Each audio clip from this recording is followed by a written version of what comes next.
എൻ്റെ വീടിൻ്റെ മുകളിലൊരു വീഡിയോ ഉണ്ട്. ആ വീഡിയോസ് ഒന്ന് കണ്ടു നോക്കി. അഭിനയിക്കാൻ അറിയുന്നവരാണ് ജീവിതത്തിൽ വിജയിക്കുക. സ്നേഹിക്കാൻ അറിയുന്നവര് തോറ്റുപോയിട്ടേ ഉള്ളൂ. ഈ വീഡിയോ മനുഷ്യരായ നമുക്കൊരു പാഠമാണ്.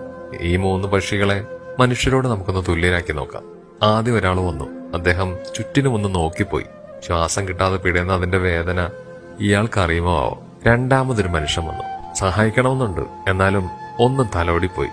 മൂന്നാമതൊരു കൊക്കു മനുഷ്യൻ വന്നു. അദ്ദേഹമാണ് നമ്മുടെ ഇന്നത്തെ താരം. സ്നേഹിക്കാനും സഹായിക്കാനും ഒരു മനസ്സുണ്ടെങ്കിൽ നമുക്ക് ആരെയും രക്ഷപ്പെടുത്താം. നമ്മുടെ മനോഹരമായ ജീവിതത്തിൽ നമുക്ക് എന്തെങ്കിലും സഹായിക്കാൻ പറ്റുമോ എന്നുള്ള കാര്യത്തിലാണ് നമ്മൾ നോക്കേണ്ടത്. അല്ലാതെ വെറുതെ നമ്മൾ ഒരുപാട് ജീവിച്ചിട്ടൊന്നും ഒരു കഥയില്ല. ഏതെങ്കിലും ഒരു മനുഷ്യനെങ്കിലും ദുരിതത്തിൽ നിന്നും അല്ലെങ്കിൽ സങ്കടങ്ങളിൽ നിന്നും ഒക്കെ അവനെ വിജയിപ്പിക്കുകയാണെങ്കിൽ അതായിരിക്കും ഏറ്റവും വലിയൊരു സമ്പത്തെന്ന് പറയുന്നത്. അല്ലാതെ ഒരുപാട് ഉണ്ടാക്കിയിട്ടൊന്നും ഒരു കാര്യമില്ല.